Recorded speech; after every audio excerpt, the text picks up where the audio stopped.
So this week, this channel clocked up over 100 million views. I mean, 100 million. Just to put that into perspective, Richard Dawkins' The God Delusion, his best-selling book, sold about 3 million copies. Now, sure, making videos is a different game to writing books and has a different impact. It does, however, put the number 100 million views into perspective. And wow, flicking through the old videos this channel's made over the last 9 or so years, it's done some stuff. It's fought battles with all sorts of people who would try almost any dirty trick, then rather than fight a battle with rational arguments over the facts. Creationism, Scientology, Islam, feminism, pseudoscientists, and yeah, that even included NASA when they were putting forward pseudoscientific bullshit arguments. This channel's been there.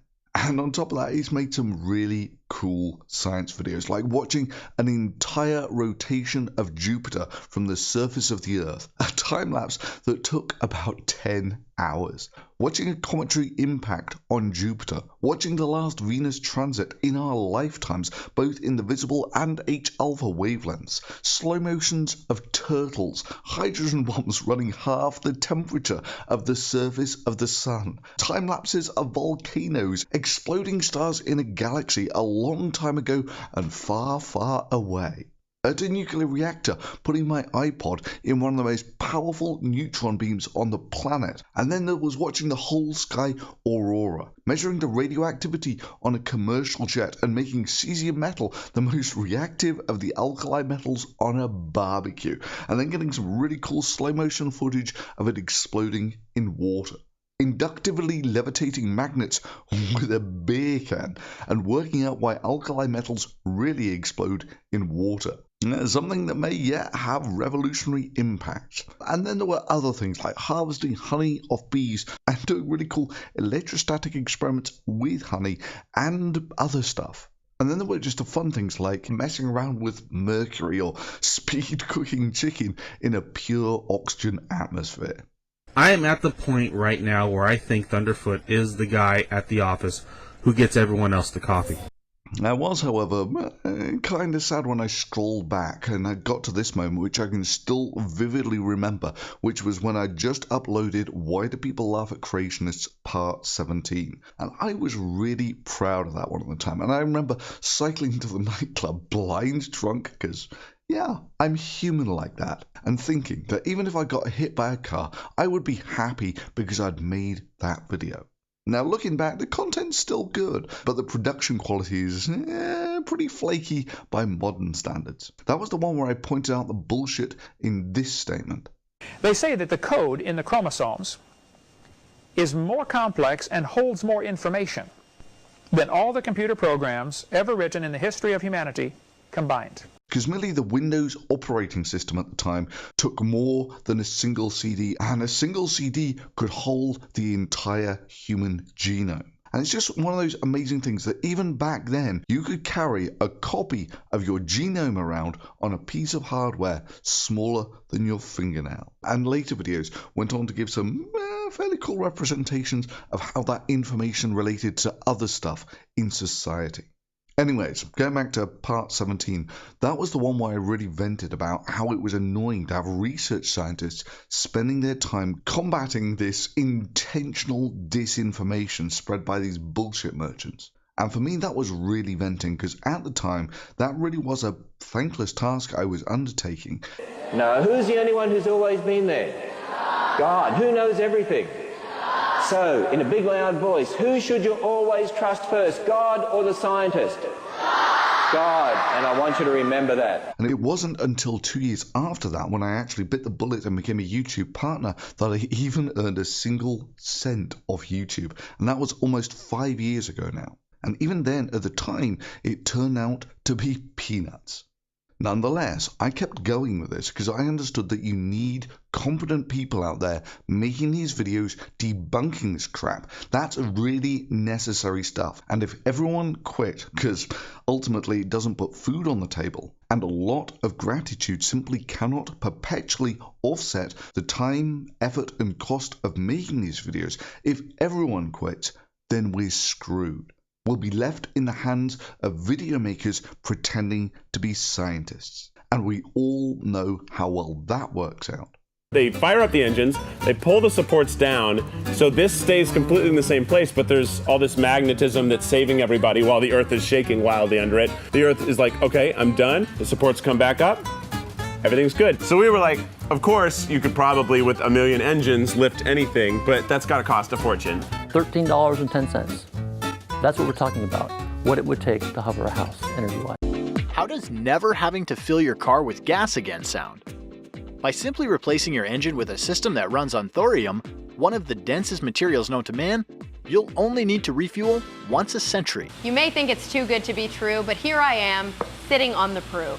This chair is made from Aircarbon, a material that's doing its part to protect the Earth's ever-warming climate. Has anyone seen this video for Solar freaking Roadways? Yeah! I have seen the future, and it is Solar freaking Roadways. What's your dream car? Something fast, sleek, fuel efficient? Well, mine is all of those, and it runs on salt water. And this is why looking back at this video description was so sad. Two of the names on this list I know came from Ivy League universities, and sadly they're not making videos anymore. In fact, of the 7 names, only 2 are still active. Potholer still makes brilliant videos on really whatever subject he touches, but sadly doesn't make many videos these days, and as far as I know, he still doesn't make a single bean off of his videos.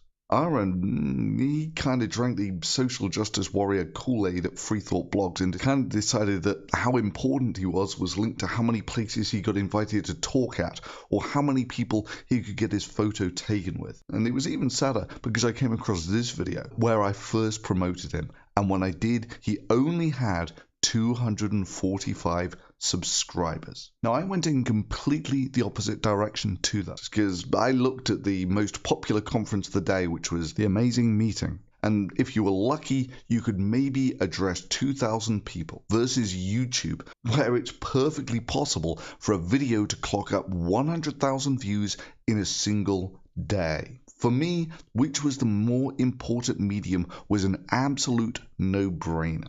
Which is one of the reasons why when Free Thought Blogs vowed to drive me out of the community such that I would be forever a pariah and never invited to speak at conferences again, I just had this confused dog look on my face where I was just struggling to see why them sort of threatening to close ranks on this cliquey little conference circuit thing was even remotely a threat. And yeah, make no mistake, it wasn't the religious who effectively destroyed the atheist movement.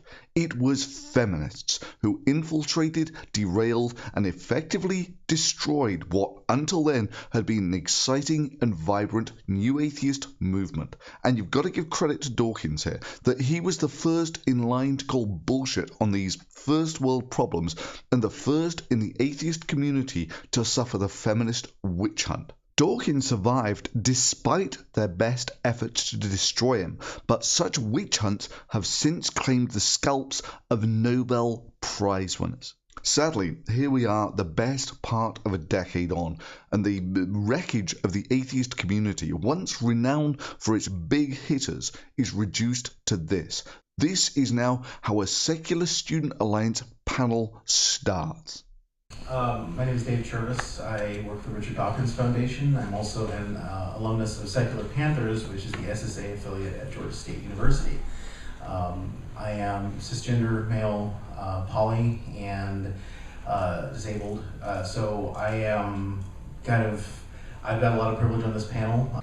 Some of the issues facing the LGBT, like past marriage, definitely biphobia and panphobia.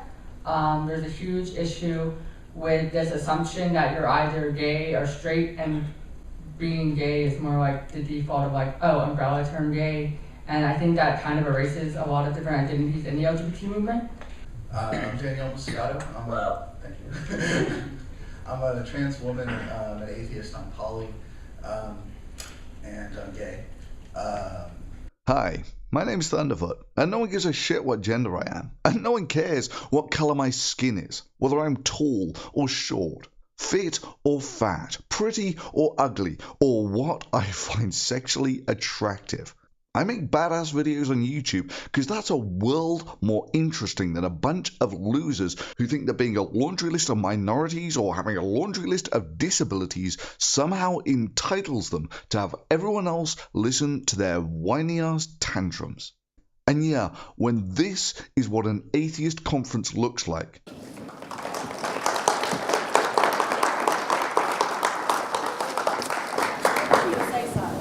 So this was a closed Q&A that was not open to people of color to actually address. So one, I want to know why people of color were not given space and why this was. The point is to uplift and validate the perspective and to honor the black students, particularly the black students in Mizzou. I find it highly problematic that the point of this is to uplift your narrative as a white male entering a black space and then having, the audacity to file a lawsuit about assault. No wonder the largest free atheist conference in America has about 30 attendees.